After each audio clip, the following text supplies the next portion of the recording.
With Typhera on the way and there's only 4 days remaining on the 9 banner, we're going over exactly what it is that you could be missing out on and why I think you should almost possibly absolutely add this character to your roster before she's gone in Season 2. What is going on? Welcome back to the channel. We're going to touch in on a couple specific things on these banners before they go away. Now, why would you want to add 9 to your team? The biggest reason right here, straightforward for you guys, is that, well, we still have about 6 weeks left, a little bit more than that, in Chaos Zero Nightmare's 2nd season.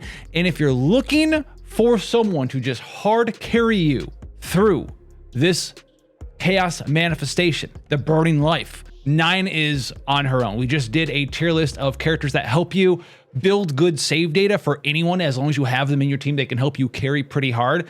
And 9 is so good at that we basically just, well, made a tier just for 9. Now, why is that? Well, if you're going through chaos and manifestation, especially in Season 2, there's a lot of various ways for you to focus in and dial in all of your resources, the credits that you gain, the cards you're removing, to really bulk up someone's save data to be absolutely insane.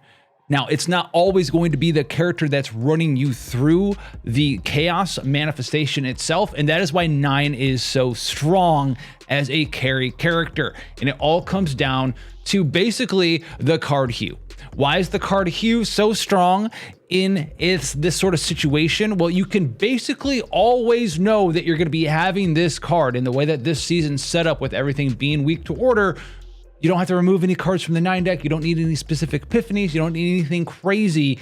This card is going to get you basically through the entire chaos manifestation by yourself. This leaves you the ability to spend all the card removals, all of the credits, re-rolling epiphanies, putting all the best gear on whoever it is that you're trying to make super awesome save data for. And it allows you to consistently and quickly do this over and over and over again. And so if you're looking to make save data not just for 9, but anyone in your team, anyone in your roster, it's going to save you so much time in real life. Your runs will be quicker. They will be more consistent. I personally haven't lost a single run doing only tier 15 the entire time I've been using 9 during my chaos runs as my carry in Season 2.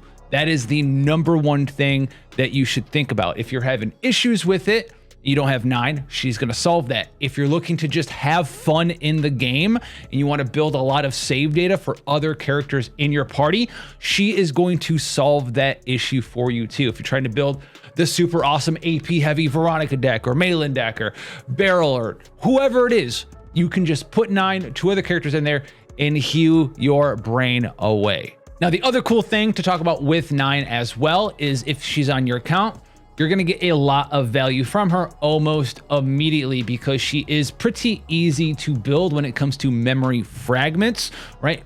Go check out the build guide for that. But you have a couple of different ways to build her. You can use the new Beast's Yearning set, which is just going to give you exhaust card damage for Order and Justice cards, which, guess what? That's going to work on a lot of the stuff 9's doing.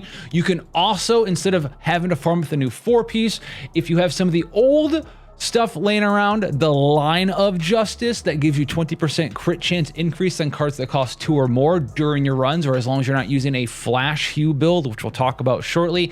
This is going to be a very good way to get a lot of crit chance on your 9 build if you're a new player, if you're just looking for consistency.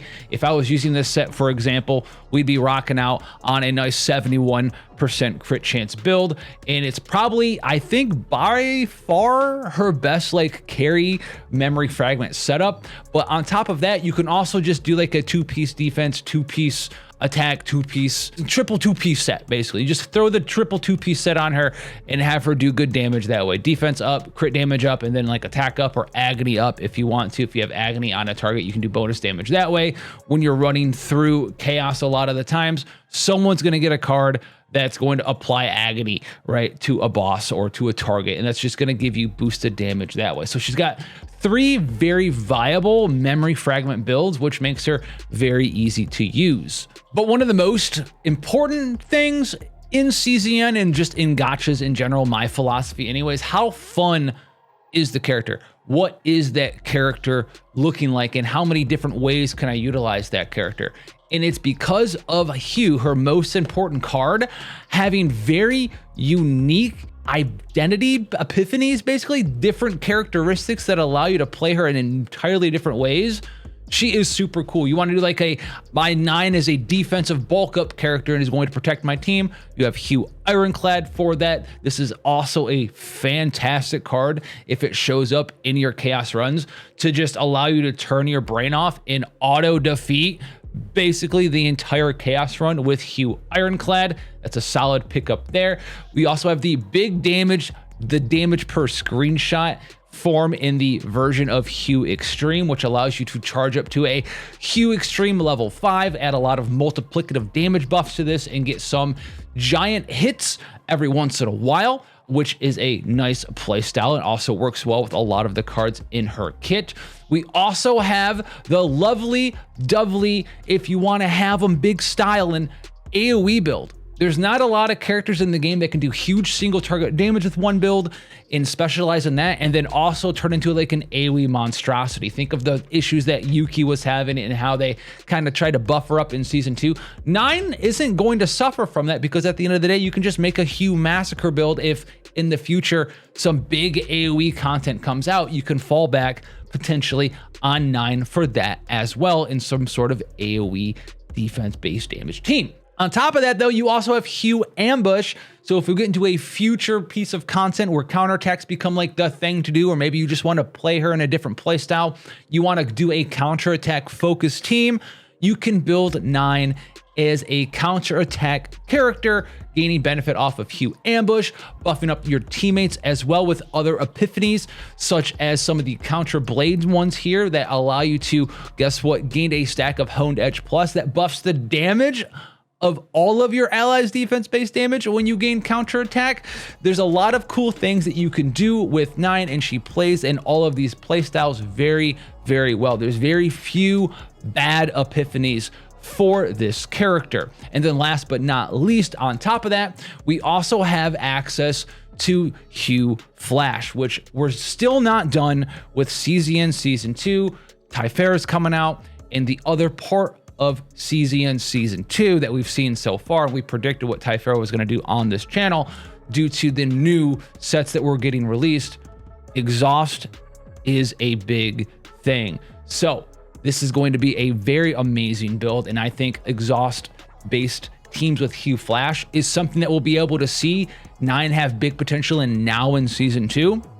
And since exhaust is such an evergreen mechanic, generating cards that are there temporarily, this is going to be a mainstay way to build her in the future as well. And on top of all of this, it's actually pretty decent to put some nice quality save data together for all these different builds to just mess around with, because honestly, 9 doesn't need to fall back on a lot of specific divine epiphanies. You don't need to go hunting for Moby Dick. Basically, you just need to remove a lot of the cards that you aren't interested in drawing with your 9. For example, like this exhaust build here, we have some nice ways to boost up exhaust damage. We have Hugh Flash that works well with exhaust there. When a card is exhausted, we're gaining the buffs from ourselves. We have Residual Herb, which is a temporary card, but it works very well with 9 as well, allowing you to apply vulnerability to all enemies multiple times, which works extremely well in a lot of these teams. And something like Fatal Strike that's going to boost up the damage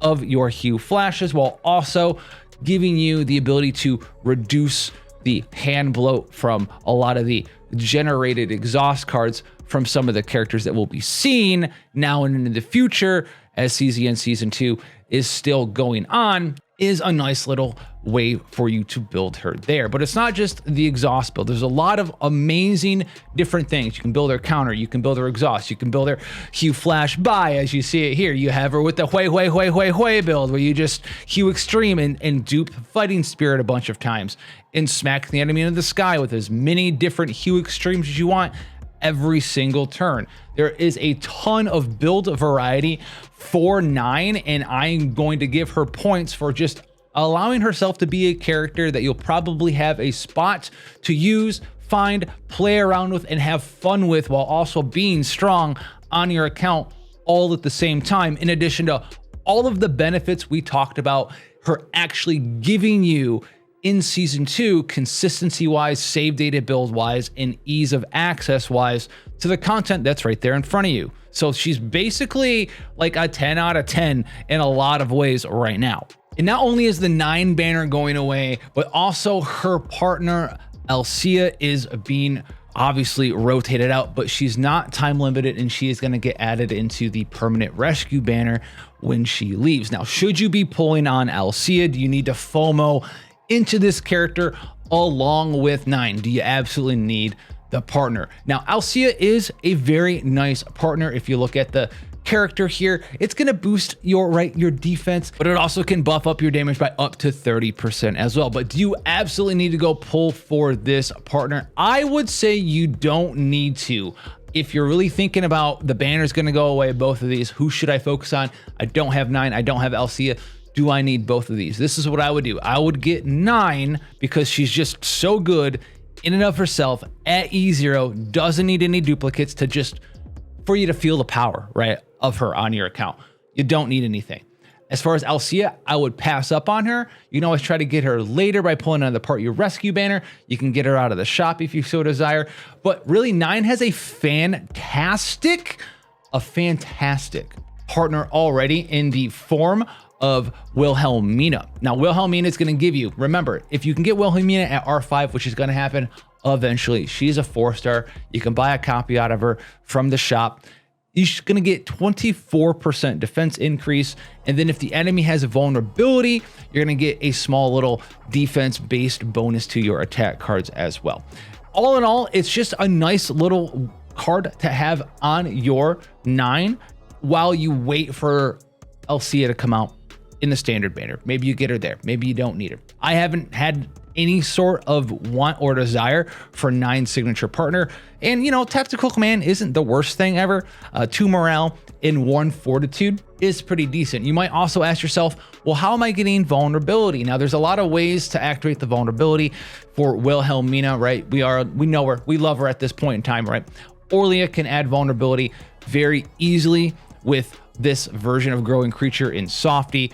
There's a lot of cool things that you can do there. We know this, we love this, but you also have the ability a lot of the times for 9 to just kind of be the person who is going to be adding the vulnerable to enemies as well. One of the best items for her, arguably, potentially the best one in the chaos is actually the Millennium Arbor, which allows you to just add a vulnerability to enemies when a 3 cost or higher card is activated.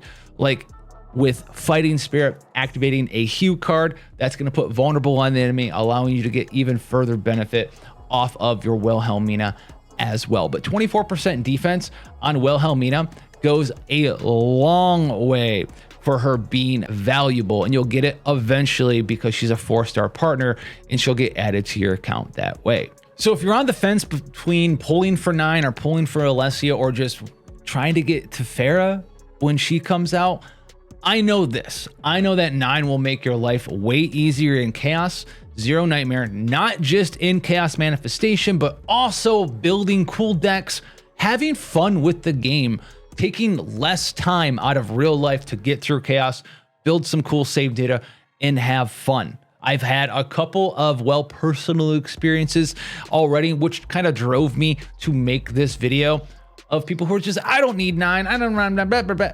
And then they got her, and then they're like, wow, dude, actually, I wasn't having that much fun in this game. Now I can kind of do whatever I want with my eyes closed. With E09, I'm building cool save data. It's taking me like half the time to get through my chaos runs, and life is just way better out there. Say what you want about the game being designed that way. I think it's a big like rubber band effect between a lot of the clapback that a lot of players had vocally when Yuki was released, and Yuki didn't seem to do that well in Chaos Manifestation runs period, and also just seemed pretty underwhelming in her own seasonal chaos.